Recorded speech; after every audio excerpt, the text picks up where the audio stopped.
Alhamdulillah nahmaduhu wa nasta'inuhu wa nastaghfiruh wa na'udzu billahi min shururi anfusina wa min sayyiati a'malina may yahdihillahu fala mudilla lahu wa may yudlil fala hadiya lahu wa nashhadu an la ilaha illallah wahdahu la syarika lahu wa nashhadu anna Muhammadan 'abduhu wa rasuluh la nabiyya ba'dah. Allahumma shalli wa sallim ala sayyidina Muhammadin wa ala alihi wa sahbihi ajma'in wa man tabi'ahu bi ihsan ila yaumiddin. Amma ba'd, rabbi shrah li sadri wa yassir li amri wa hlul 'uqdatam min lisani yafqahu qawli. Jemaah salat subuh yang dirahmati Allah, syukur alhamdulillah sampai saat ini Allah masih memberikan kita banyak nikmat, terutama nikmat sehat, nikmat panjang umur, sehingga kita pada subuh kali ini masih dapat menjalankan ibadah salat subuh secara berjamaah di masjid. Semoga apa yang telah kita lakukan pada pagi hari ini dicatat oleh Allah sebagai amal soleh yang kelak akan menambah timbangan amal kebaikan kita di akhirat. Salawat dan salam senantiasa tercurahkan kepada junjungan kita Nabi besar Muhammad sallallahu alaihi wasallam beserta keluarga dan para sahabatnya, dan semoga kita kelak di yaumul qiyamah mendapatkan syafaatnya. Amin ya rabbal alamin. Seperti biasa jemaah sekalian, sebelum kita mulai taklim kita, mari sama-sama kita doakan orang tua kita yang sudah wafat, saudara kita, tetangga kita, semoga Allah lapangkan kuburnya, Allah ampuni kesalahannya, dan menjadikan mereka sebagai penghuni surga. Kepada orang tua kita, tetangga kita, saudara kita yang saat ini sedang sakit, semoga Allah angkat penyakitnya, dan yang sedang sulit, semoga Allah memberikan jalan keluar. Ala hadhihi niyyat, al-Fatihah. Alhamdulillahirabbil alamin arrahmanirrahim. Iyyaka na'budu wa iyyaka nasta'in. Ihdinas siratal mustaqim. Siratal ladzina an'amta 'alaihim ghairil maghdubi 'alaihim waladdallin. Kemudian seperti biasa, mari kita sama-sama kita baca surat Al-Ikhlas 10 kali ya. Semoga dengan pembacaan surat Al-Ikhlas ini yang sudah rutin kita lakukan setiap Ahad pagi, Allah membangunkan rumah kita di surga. A'udzubillahi minasyaitonir rajim. Bismillahirrahmanirrahim. Qul huwallahu ahad, Allahus samad, lam yalid wa lam yulad wa lam yakul lahu kufuwan. Bismillahirrahmanirrahim. Qul huwallahu ahad, Allahus samad, lam yalid wa lam yulad wa lam yakul lahu kufuwan ahad. Shadaqallahul azim. Baik jemaah salat subuh yang dirahmati Allah, kita lanjutkan kajian kita yaitu gimana hukumnya orang yang mempercayai bahwa ada hari baik untuk membuka sebuah usaha. Ya, jadi dalam Islam tidak dikenal ada hari baik, ada hari buruk gitu ya. Dalam konteks ini ya, dalam konteks untuk membuka usaha. Ya, kalau hari Jumat orang tahu itu hari baik. Tapi bukan berarti hari Jumat itu dihubungkan dengan orang buka usaha. Karena banyak tuh di kalangan-kalangan tertentu orang menghitung-hitung hari. Nanti mungkin ada hubungannya dengan ini nih, dengan pertanyaan berikutnya. Jadi kalau orang misalnya hari Senin, ada tuh yang anti dia untuk melakukan bisnis tuh, ada tuh. Saya pernah dulu ya mau ikut tender gitu ya. Itu ada tuh teman saya ngomong, jangan hari Rabu Pak, kita ketemuan dengan klien jangan hari Rabu, itu hari nggak baik gitu. Ada anggapan seperti itu ya. Nah, Islam tidak mengenal ada hari itu, ada hari tidak baik, ada hari baik. Ya kalau mau buka usaha ya buka usaha aja ya. Walaupun misalnya walaupun ada memang di sebagian kultur budaya Indonesia yang menganggap adanya hari itu, biasanya orang-orang tua itu. Ada teman saya itu misalnya ini pertanyaan berikutnya ya, pertanyaan berikutnya ini tentang perjodohan juga nih. Pak Ustadz mau tanya bagaimana sebenarnya hukum perhitungan Jawa tentang perjodohan yang katanya bisa dihitung dari nama, tanggal lahir, dan setelah itu bisa diteropong untuk masalah rumah tangga dan rezeki di kemudian hari. Nah ini kan nggak ada dalam Islam ya. Nabi kan kalau zaman Nabi itu, zaman jahiliyah itu ada namanya tiaroh namanya. menghitung dengan burung. Jadi kalau burung bunyinya gini, oh jangan keluar rumah gitu ya. Kalau zaman Nabi itu orang mengundi berdasarkan burung. Wah, dihitung-hitung gitu. Wah, bagus nih hari ini. Nah dulu kalau saya pernah nonton film India, apa itu judulnya? Kalau nggak salah Kuch Kuch Hota Hai ya. Itu kan ketika si Rahul dengan Kajol ya Anjani itu mau nikah, itu kan dihitung sama ininya, sama dukunnya kan. Nggak baik hari ini, harusnya bulan ini begitu. Tapi kemudian si Kajol tidak menghiraukan, dicepat-cepat aja nikahnya gitu. Nah itu dalam suku-suku tertentu ada pemahaman seperti itu. Sekali lagi Islam tidak mengenal Pak ya. Nah kalau kita meyakini itu, saya khawatir kita nanti menjurus pada kesirikan ya. Jadi jangan dipercaya. Tapi dalam rangka menghormati orang tua, misalnya, dalam rangka ini menghormati orang tua, kan ada pertanyaan, saya sebenarnya nggak percaya Ustaz, tapi orang tua saya ketika saya mau nikah harus menentukan hari ini tanggal sekian begitu. Oh, hari Rabu Wage Pon gitu kan. Nah, dalam rangka menghormati keinginan orang tua, mungkin anak bisa lebih sedikit mengalah, tapi tanpa meyakini bahwa itu benar gitu.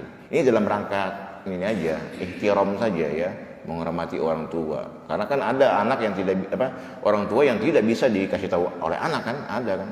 Udah kamu diem aja. Bapak yang udah ngalami nih gitu kan. Misalnya gitu ya.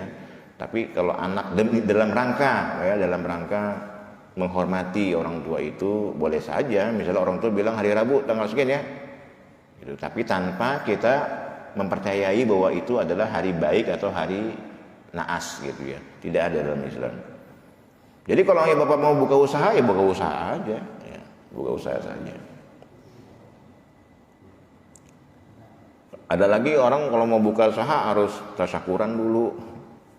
Ada orang diritualkan gitu, diritualkan ya. Atau bukan usaha lah. Ada orang beli rumah baru kemudian sebelum ditempatin dibikin acara dulu ritual tasyakuran ya. Sebenarnya tidak ada dalam Islam gitu.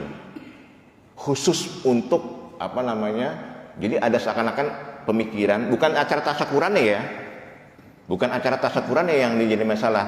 Kepercayaan masyarakat kita bahwa suatu rumah baru belum boleh ditempatin kalau belum ada acara tasyakurannya, biar jinnya keluar dulu. Begitu pemahamannya masalahnya.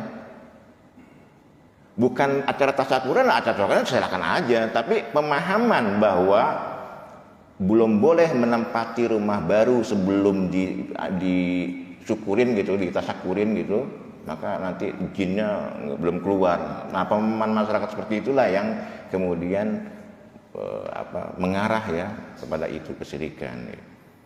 Kalau tasyakurannya silakan, kan dianjurin kan, kalau menempati rumah baru tempati dulu dalam rangka mengenal lingkungan tetangganya, undanglah mereka sambil mungkin mendoakan, kenalan lah gitu ya. Tapi apakah harus diadakan seperti itu sebelum ditempati? Enggak ya, enggak begitu. Itu yang kedua. Yang terakhir, yang ketiga, bagaimana menghadapi orang yang bawaannya iri mulu kepada kita. Kedua, bagaimana cara menghadapi orang yang suka menghina. Iya, menghadapi orang yang iri dan orang iri ya didimin aja ya. Menghadapi orang yang iri kepada kita itu bagaimana caranya? Ya didimin aja. Kalau bahasa Tangerang Selatan, antepin baik gitu. Cuekin aja gitu ya. Karena yang iri dia, ya kan? Yang iri dia, yang sakit hati dia, kita santai aja kan. Jadi iri itu sebenarnya tidak misalnya gini, ada orang menghina kita, dasar lu gini gitu kan, iri sama kita. Sebenarnya iri orang lain kepada kita atau hinaan orang lain kepada kita itu nggak membahayakan sebenarnya.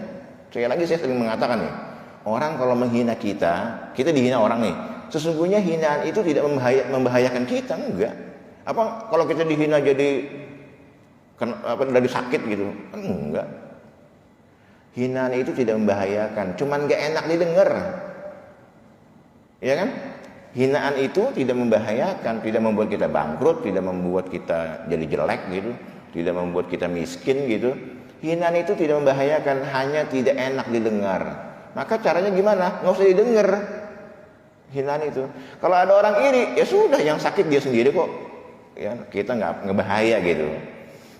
Jadi nggak usah. Cara menghadapinya ya antepin aja, cuekin aja. Nah, ini iri itu menjadi masalah kalau kita balas. Menghina itu akan menjadi masalah kalau kita membalas, ya. Jadi kalau diiri, cara menghadapinya gimana? Udah didimin saja, diantepin saja, tidak perlu digubris, dibalas. Kalau kita balas malah nanti kita sama juga, ya.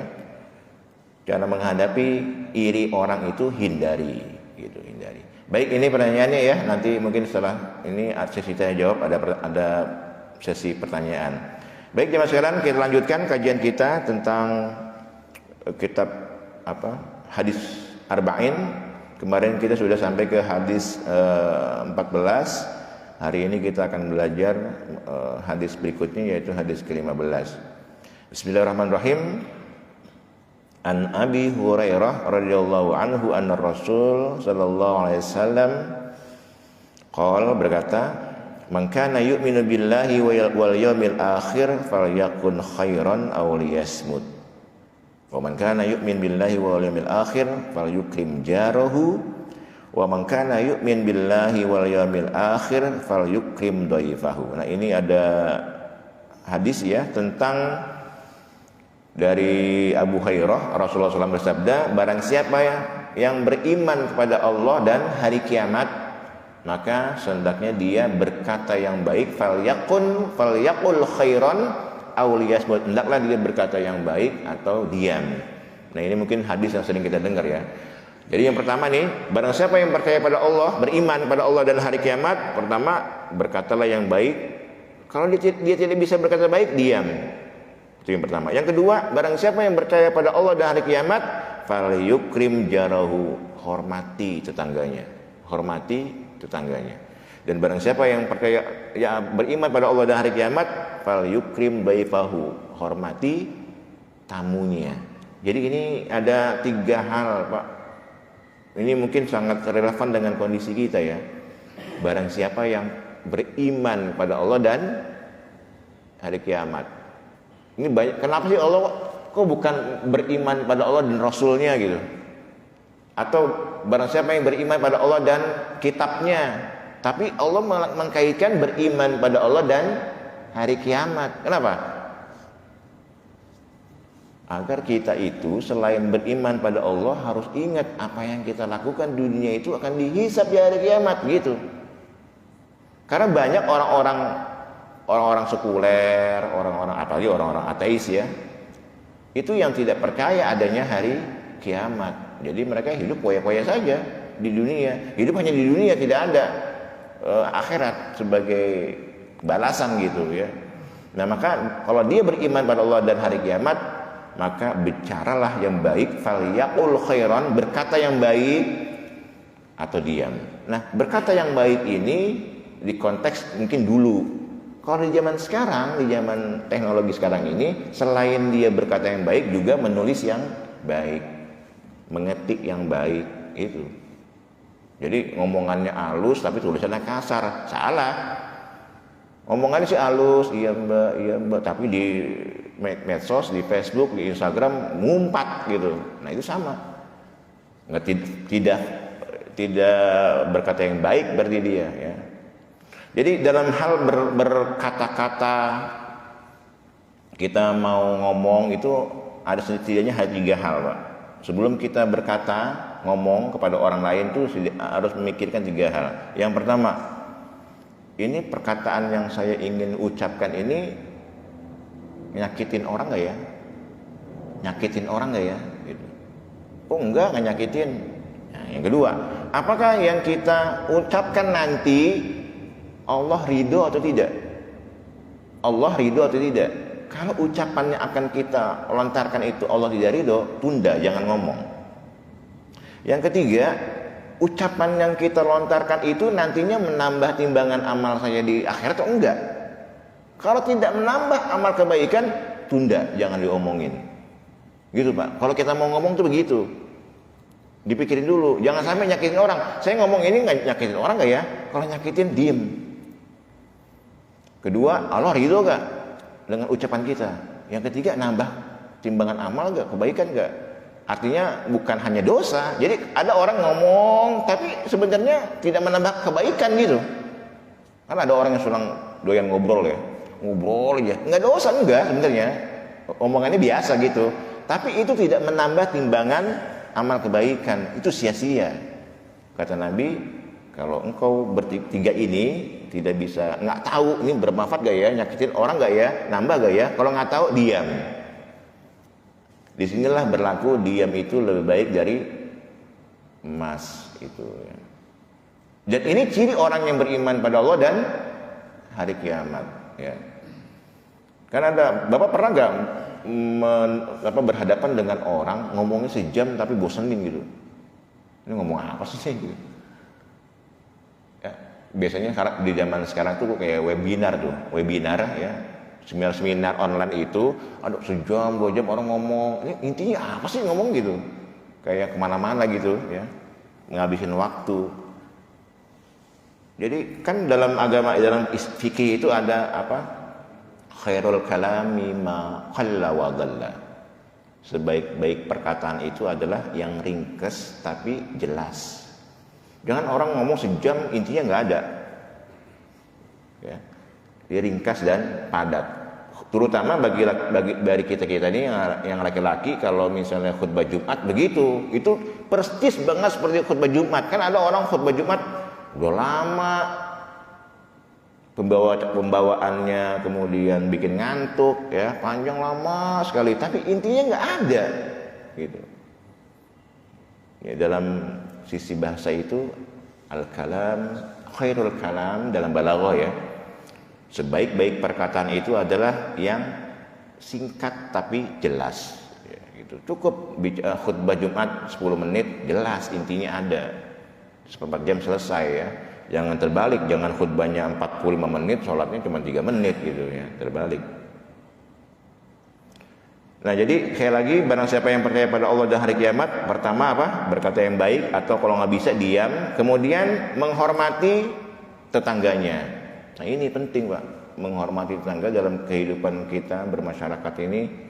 Kita harus sering-sering introspeksi, hari ini saya sudah menghormati tetangga saya gak ya? Minimal di lingkungan kita ya, cara menghormati itu tidak menyakitinya, minimal itu. Kalau kita tidak bisa ngasih sesuatu, ngasih mungkin apa, lauk, buah, makanan ke tetangga kita, setidaknya paling kecil minimal tidak menyakitinya, tidak membuatnya tersinggung. Dan itulah ciri orang beriman dan percaya pada hari kiamat. Kemudian yang terakhir, fal yukrim dhaifahu, juga ciri orang yang beriman dan beriman pada Allah dan hari kiamat adalah menghormati tamunya. Menghormati tamunya. Maka apa? Kalau ada tamu dijamu gitu. Dijamu. Ditawarin, jangan ada tamu, walaupun apalagi tamu itu tamu orang yang kita kenal ya. Dijamu, bener-bener gitu dilayanin. Bahkan kalau kita lagi sholat ya, lagi sholat sunnah, lagi sholat duha gitu, ada yang assalamualaikum. Saya pernah menjelaskan ke ibu-ibu kalau nggak salah nih. Lagi sholat duha ada yang assalamualaikum tamu, maka kita harus membatalkan sholat duha kita. Itu saking kita harus menghormati tamu. Allahu Akbar, udah 1 rakaat gitu ya, tok assalamualaikum. Jangan diem aja, batalin sholatnya untuk menghormati tamu. Karena sholat sunnah, menghormati tamu wajib hukumnya ya. Jadi batalin selama bisa dibatalin ya. Tapi kalau misalnya kita di lantai 2 ada tamu, assalamualaikum gitu, ya kan nggak kedengeran tuh kan ya gitu. Jadi sampai seperti itu saking menghormati tamu ya. Nah itu hadis ke-15 jemaah sekalian. Jadi sekali lagi ini mungkin sangat relevan dengan kondisi kita sehari-hari ya. Kemudian hadis yang ke-16 sama dari Abi Hurairah radhiyallahu anna rajulan qala lin nabi, ada seorang datang pada Nabi, ya Rasulullah ausini nasihati aku, beri aku nasihat. Apa kata Nabi? La taghdab, faraddada miraran, la taghdab. Jadi ada seorang datang pada Nabi, ini hadis sudah sering kita dengar mungkin ceritanya ya. Ada seorang datang pada Nabi, ya Rasulullah, nasihati aku. Nasihati aku. Kon nasihat itu kan tentu yang baik. Nabi itu gini ya. Setiap orang yang datang kepada Nabi minta nasihat, itu Nabi melihat kondisi orangnya. Ini yang bertanya ini adalah orang yang memang gampang marah, marah-marah mulu gitu. Maka kata Nabi, la taghdab, kata Nabi. Nasihati aku, la taghdab, kata Nabi. Jangan marah. Faraddada miraran, terus jangan marah. Jangan marah. Faraddada miraran tuh Nabi terus mengulang-ulang, jangan marah. Jangan marah. Jangan marah. Nah, ini satu sisi ya, satu sisi Nabi satu nasihat kepada seseorang. Ada lagi, jangan bohong, karena Nabi tahu ini orang suka bohong nih. Artinya apa? Dari sini kita belajar menasehati orang itu tidak bisa sama. Bapak punya anak 3 misalnya, nggak bisa nasihat yang kita kasih pada anak-anak kita itu sama. Orang tua harus tahu, oh anak saya ini kurangnya ini. Yang A, yang kedua kurangnya ini, yang ketiga kurangnya ini. Itu pasti beda nasihatnya. Ya, apalagi anak perempuan dengan anak laki-laki beda nasihatnya ya. Secara khusus ya. Kalau umum ya boleh, jangan malas, bangun pagi, mandi, itu umum itu. Tapi setiap anak itu biasanya ibu yang lebih tahu sifat anak itu. Anak itu kalau murung, kan orang tua tahu ya, wah dia lagi ini, lagi sedih nih. Nah, nasihatnya itu beda dengan setiap anak. Nabi pun begitu. Satu hari ketika orang datang dan Nabi tahu orang itu temperamen, gampang marah, maka kata Nabi la taghdab. Dalam hadis lain ada ungkapan la taghdab walakal jannah. Jangan marah, kamu pasti dapat surga. Ya. Kan ini la taghdab itu, jangan marah itu salah satu ciri dari orang yang bertakwa. Wal kaziminal ghaiz, dan orang yang dapat mengontrol amarahnya. Ciri orang yang bertakwa itu bukan yang nggak bisa marah dia. Tapi orang yang bertakwa adalah yang dapat mengontrol amarahnya sehingga tidak merusak dirinya. Ya, la taghdab. Ini hadis yang ke-16. Jadi kalau Bapak mau marah, ingat aja hadis ini, la taghdab gitu. Ya. La taghdab. Kemudian hadis yang ke-17, saya baca artinya saja ya. Rasulullah SAW bersabda, sesungguhnya Allah telah menetapkan perbuatan baik atau ihsan atas segala sesuatu. Jika kalian membunuh, maka berlakulah yang baik dalam hal tersebut. Jika kalian menyembelih, berlakulah yang baik. Dan hendaklah kalian mengasah pisaunya dan menyenangkan hewan sembelihannya. Nah, ini akhlak kepada makhluk ya. Jika kalian membunuh, dalam Islam itu kan ada kisos ya, hukum kisos, bunuh ya dengan bunuh. Nah, ketika hukum kisos itu nggak boleh orang yang di kisos itu di cincang-cincang gitu misalnya, nggak boleh. Kan kalau kisos itu apa? Ya potong leher aja, udah gitu kan dipotong, penggal gitu. Dan itu cara yang paling efektif untuk membunuh, memenggal. Nggak boleh kisos misalnya dibakar, nggak boleh. Atau kisos dipanah-panah gitu, nggak boleh. Sekali mati. Sama dengan menyembelih hewan kurban misalnya. Sekali mati, sekali grok gitu, jangan. Waduh. Itu berarti nggak pandai dia ya, nggak pandai. Kalau bisa sekali basuh, pleng gitu. Jadi itu akhlak kepada, jadi Islam itu benar-benar bukan hanya mementingkan akhlak terhadap manusia, terhadap hewan pun begitu. Dalam hal menyembelih atau dalam hal misalnya kita peliharaan burung, perlakukan dengan baik, kucing, atau punya ternak apa gitu kan, peliharaan ikan. Kalau kita mau memelihara, pelihara yang baik ya. Ini hadis yang ke-17 ya. Kenapa? Karena Allah telah, syariat Islam itu menuntut perbuatan baik, ihsan perbuatan baik kepada semua makhluk, bukan hanya pada manusia tapi juga kepada hewan sekalipun. Kalaupun ingin membunuh, ingin menyembelih, maka dengan cara yang paling baik. Ya. Kan ada orang, saya sering mengatakan orang bule itu, orang Eropa itu mengatakan umat Islam itu kejam. Kalau lagi Idul Kurban tuh kejam umat Islam nih. Berapa juta kambing, kerbau disembelih kan, gitu dipotong. Kejam umat Islam nih membunuh hewan, membunuh kambing, membunuh sapi ya. Itu banyak orang bule yang mengatakan umat Islam itu kejam, tapi ngomongnya sambil makan steak ya. Ngomong Islam kejam sambil makan steak daging sapi gitu. Dia nggak tahu daging sapi gimana caranya itu. Emang matinya sapi itu dikelitikin dipukul kan, nggak disembelih ya kan. Jadi itulah penyembelihan hewan kurban ketika ibadah, itulah cara yang paling menyenangkan bagi hewan kurban, daripada dipukul atau disetrum atau di apa gitu dengan cara lain. Sembelih itulah cara yang paling baik ya. Sayang kita nggak bisa nanya kambingnya ya. Itulah cara yang paling baik dalam penyembelihan hewan kurban. Kemudian hadis berikutnya, hadis ke 19 ya. Ke-18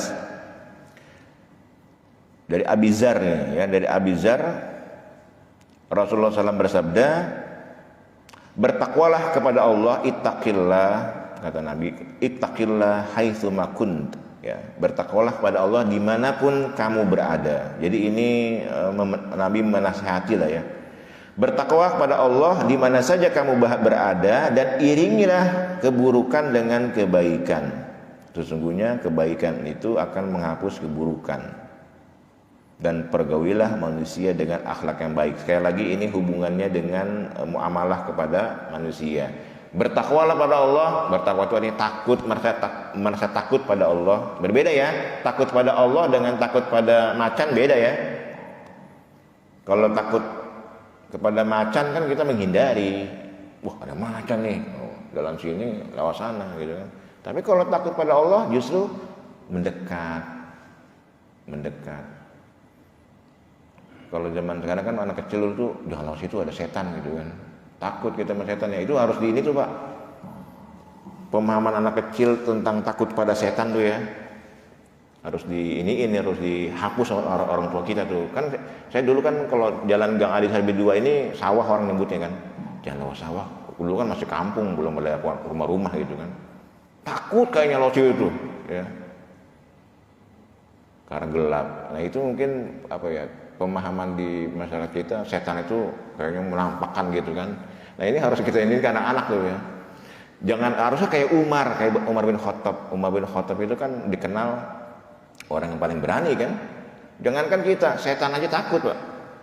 Dalam sebuah riwayat ya, entah riwayatnya ini sahih atau tidak, tapi sering kita mendengar cerita setan itu tidak mau lewat ke jalan di mana Umar lewat. Dia tahu nih ada Umar lewat sini, dia nggak mau lewat situ dia. Setan itu akan mencari jalan yang lain. Saking takutnya sama Umar tuh. Kalau kita kan enggak, jalan malah kita takut ya lari. Kalau ini setannya yang takut sama Umar ya. Saking itunya itu. Nah jadi mungkin harus kita didik kepada anak kita tentang persepsi atau pemahaman anak kecil tentang setan itu. Kalau Imam Syafi'i ngomong, barang siapa yang mengaku pernah melihat setan maka dia sedang menghayal. Imam Syafi'i tidak percaya bahwa setan itu bisa menampakkan dirinya, gitu. Imam Syafi'i ya.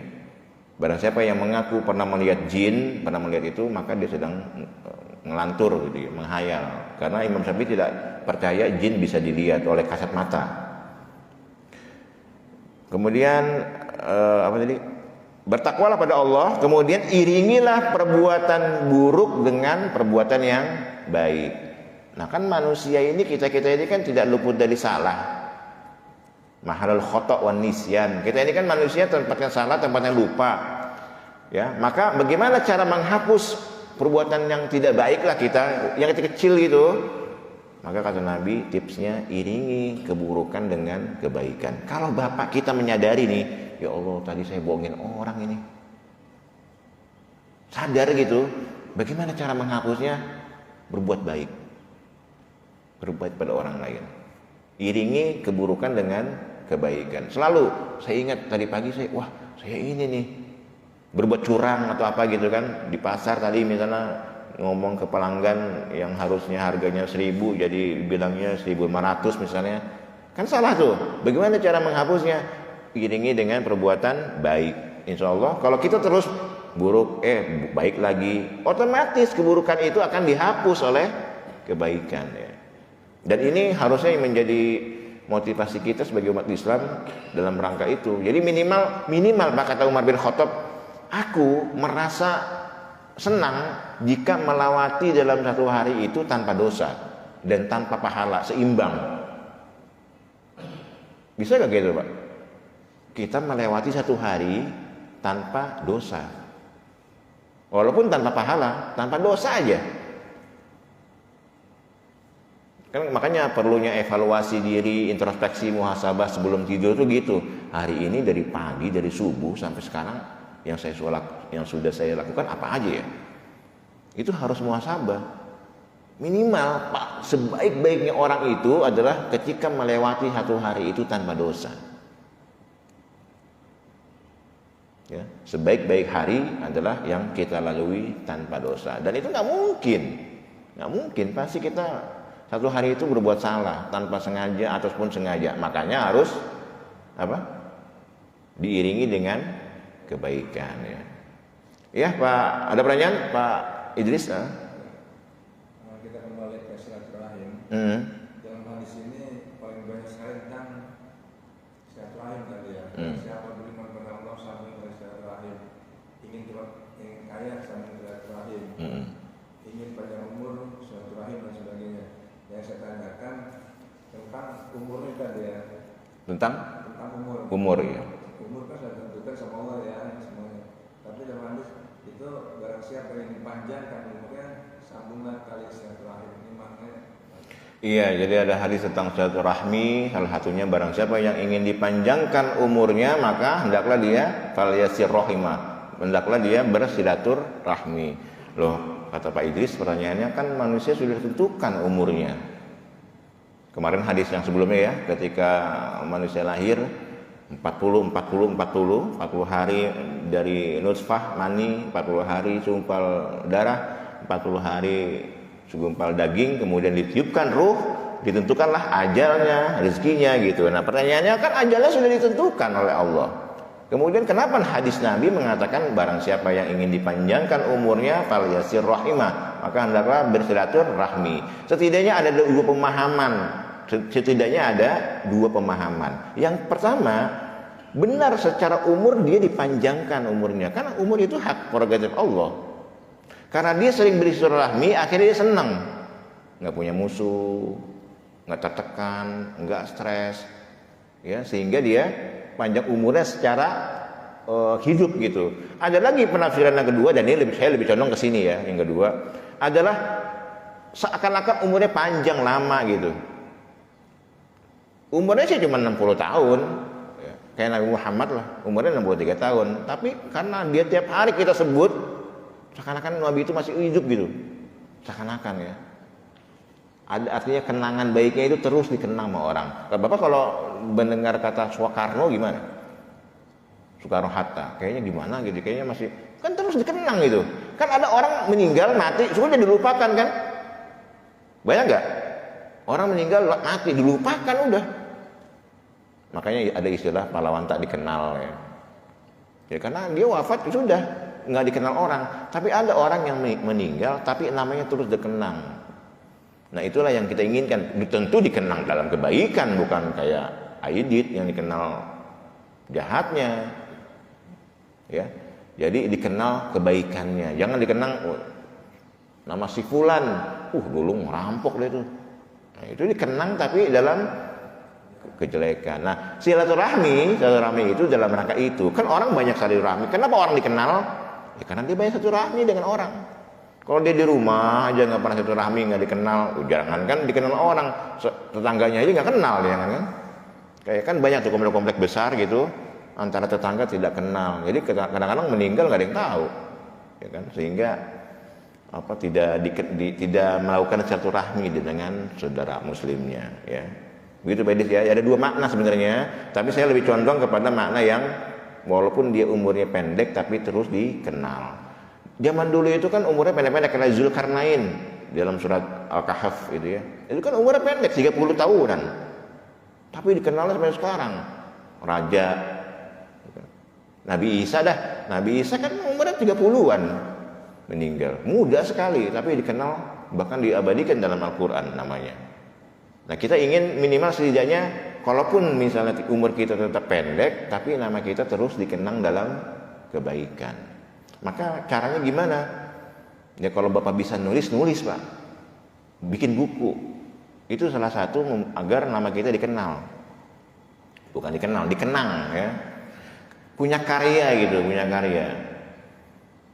Kan Buya Hamka udah meninggal udah puluhan tahun lalu, tapi kitabnya masih ada, masih dibaca orang, dan itu menjadi amal jariyah. Kalau Bapak punya kemampuan menulis, tulis, bagiin buku, tulis. Kalau Bapak nggak bisa ada kemampuan menulis, ya setidaknya ngajar. Inilah kan saya sering mengatakan umat Nabi Muhammad umurnya pendek. Baina sittin wa sab'in, antara 60-70 kata Nabi. Pendek umur kita ini. Dan masa baligh misalnya 17 tahun. Itu kan pasti kita belum bisa yakin benar melakukan kebaikan. Kan ketika balik orang mulai dihitung ya. Nah, balik itu usia remaja, usia pubertas yang cenderung kurang menyukai ibadah. Kecuali mungkin bagi mereka yang tinggal di pesantren, yang di pondok, ya itu sistem yang membuat mereka dekat dengan ibadah gitu kan. Tapi orang yang tidak pondok, tidak ke pesantren, jiwa muda itu pasti banyak melakukan kesalahan. Paling baru insaf setelah nikah. Setelah nikah itu mulai agak sadar dikit lah tuh. Wah, saya udah nikah, saya udah punya keluarga, punya anak. Itu mulai agak baik tuh. Ya. Puncaknya adalah usia 40 tahun. 40 tahun itu biasanya orang udah mulai memikirkan akhirat. Nah, kalau kita umurnya 60 tahun, maka amal kita nggak cukup ya. Sedikit sekali amal kita, maka perlu adanya silaturahmi, kemudian berbuat amal jariyah yang nanti pahala itu akan terus mengalir walaupun sudah kita wafat. Caranya apa? Tulis yang baik, ucapin yang baik, sehingga itu dikenang sama orang ya. Gitu. Ya.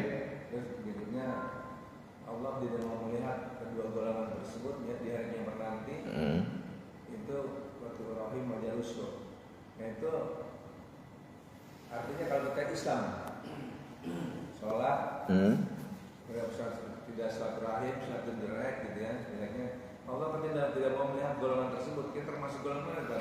Iya, jadi gini Pak, hubungan dengan silaturahmi itu Nabi dengan tegas ya menegaskan kita la yadkhulul jannah khati'ur rahim. Tidak masuk surga orang yang memutus tali silaturahmi. Itu ancaman Nabi. Ini harus Bapak kita ini kan ya, kita pahami bersilaturahmi itu bukan misalnya saya kenal dengan Pak Idris terus saya berkunjung ke rumah Pak Idris main ngopi, nggak gitu. Silaturahmi itu nggak seperti itu. Silaturahmi itu kayak Kak Kohar nih, Kak Kohar atau Pak Nanang. Kak Kohar ini baru kali ini sengaja datang ke sini. Itu silaturahmi namanya. Jadi menghubungkan tali hubungan yang sudah lama tidak terjalin, itu silaturahmi. Makanya Lebaran itu kan kita berkunjung ke kampung, pulang kampung di Indonesia nih kan. Itu dalam rangka itu sebenarnya, yang sudah lama tidak berjumpa dengan sanak keluarga dihubungkan silaturahmi. Itu kalau kita misalnya kayak Pak Sartono ke rumah Usai yang tiap hari ketemu. Jadi silaturahmi itu menyambung tali yang terputus, baik ada masalah atau tidak ada masalah. Makanya ada halal bihalal ini luar biasa kreativitas ulama Indonesia ya, halal bihalal ya. Ini jangan dibilang bid'ah nih. Ya. Halal bihalal itu hasil kreativitas bangsa Indonesia Pak, halal bihalal. Nggak ada di negara lain. Kalaupun ada di Malaysia ikut-ikutan mereka. Itu murni ciri khas Indonesia. Apa makna dari halal bihalal? Salah satunya itu menyambung tali silaturahmi yang sudah sekian lama terputus. Kan bisa saja dalam halal bihalal apa sih artinya? Kan halal bihalal itu kan dua kata halal diapit dengan bi. Halal itu dalam fikih boleh. Halal itu dalam fikih artinya boleh. Lawan dari haram artinya apa? Ketika halal bihalal yang dilakukan hanya sesuatu yang dibolehkan oleh agama, nggak boleh menyakiti dalam halal bihalal itu. Artinya itu. Yang kedua, mana halal menghalalkan kita dari puasa. Yang tadinya kemarin sebulan lalu puasa nggak boleh makan, dalam acara halal bihalal itu boleh makan. Jadi ada dua makna, halal bihalal makan-makan, kumpul-kumpul dengan diisi hal-hal yang baik-baik, itu maksudnya. Nggak boleh dalam halal bihalal itu berantem ngomongin orang, nggak boleh. Itu keluar dari makna halal bihalal. Ya mungkin halal bihalal itu apa ya? Silaturahmi itu tidak harus ada permasalahan gitu, berantem enggak harus begitu silaturahmi itu. Kadang-kadang ada lirikan mata mungkin, atau ada ucapan WA yang nggak dibalas. Baru kok lama banget sini. Itu nggak baik sebenarnya. Saya WA Pak Nanang misalnya kan, apa kabar Pak Nanang? Balasnya baru besok. Itu ngeselin tuh. Itu nggak dosa sebenarnya, nggak dosa, tapi itu membuat orang tidak baik. Nah, halal bihalal silaturahmi itu dalam rangka mencairkan itu. Yang tadinya kusut jadi lempeng lagi gitu ya. Gitu Pak Idris. Dan panjang umur pasti orang orang saya dulu kan sering silaturahmi umur panjang. Ya, terus misalnya silaturahmi itu tadi kadang tuh antara laki dan perempuan Oh iya, itu budaya yang nggak bener itu ya. Jadi dalam kata Pak Idris, dalam silaturahmi kumpul laki-laki perempuan cipika-cipiki. Nah ini yang nggak baik ya. Mumpung lebaran cipika-cipiki gitu kan. Ya kalau dengan adik kakak nggak apa-apa, tapi ingat ini ketika lebaran, ketika halal bihalal silaturahmi, ingat jangan mentang-mentang lagi silaturahmi wah temen-temen ada bagus di tetangga nih main cipika-cipiki aja, nggak bisa lah ya. Iya nggak boleh nih. Terutama kalau dengan tetangga mungkin enggak lah ya. Pak Idris misalnya dengan tetangganya, dengan istri tetangganya nggak mungkin lah kayak gitu kan. Yang sering terjadi itu saudara dalam satu keluarga, tapi dia bukan mahram, sepupu misalnya. Hati-hati nih dengan sepupu. Jangan menentang sepupu, saudara kita main cepat-cepat aja nggak boleh. Sepupu itu bukan mahram dia. Jadi jangan mentang-mentang sepupu kita main peluk-peluk aja, nggak boleh dalam Islam ya. Kecuali adik kakak memang mahram dia, adik, tante, apalagi bibi, boleh kita salam, cium-ciuman gitu. Tapi dengan sepupu, anak tante kita, anak om kita nggak boleh ya. Itu bukan mahram. Kita bisa. Iya itu bisa. Iya itu sepupu adalah salah satu orang yang bukan bisa nikah. Kita bisa nikah dengan sepupu. Ini uniknya sepupu ya. Uniknya sepupu nih. Sepupu kan bukan mahram. Artinya apa? Dia bisa kita nikahi. Tapi sepupu itu dalam kasus tertentu dia bisa menjadi wali. Jadi kalau orang tua kita sudah meninggal, kakek kita sudah meninggal, abang kita, adik kita sudah meninggal, kita nggak punya siapa-siapa nih, maka yang menjadi wali sepupu kita. Padahal dia bukan mahram tuh ya. Nah ini nggak boleh dalam Islam itu antar mahram itu antar sepupu ya itu lebaran pelukan cipika-cipiki. Cuman ini tradisi sebenarnya, tradisi di masyarakat kita dan susah menghapusnya itu ya. Tapi minimal setidaknya dari kita sendiri, dari diri kita sendiri jangan memulai ya, jangan memulai.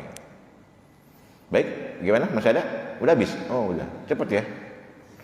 Baik jamaah sekalian, ini kita sampai hadis ke-20 ya. Ke-20 berapa tadi? 18 ya. Insyaallah kita akan lanjutkan di hari-hari berikutnya.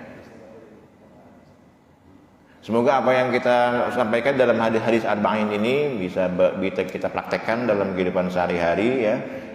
Dan sebenarnya ini kan karena Imam Nawawi ya. Kalau kita mengamalkan apa yang ada dalam hadis arba'in ini, insya Allah kita menjadi pribadi yang lebih baik. Karena ini hadisnya ringkas, sederhana, dan memang sesuai dengan realita kita dalam kehidupan sehari-hari ya. Jadi kalau Bapak lagi punya rezeki, beli bukunya atau download dari aplikasi Android hadis arba'in untuk diulang-ulang dibaca, sekedar untuk mengingatkan terus kita ya. Oh nggak boleh ini, oh harus begini, oh ada amalan yang gini gitu ya. Insya Allah kalau kita terus mengamalkan hadis-hadis dalam hadis arba'in ini, kita menjadi pribadi yang lebih baik. Ini saja jemaah sekalian yang dapat saya sampaikan pada subuh kali ini. Mari kita tutup dengan membaca kafaratul majlis. Subhanakallahumma wa bihamdika asyhadu an la ilaha illa anta astaghfiruka wa atubu ilaik. Mohon maaf atas kekurangan. Assalamualaikum warahmatullahi wabarakatuh. Mari kita sholat 2 rakaat. Ada sarapan ya? Ada.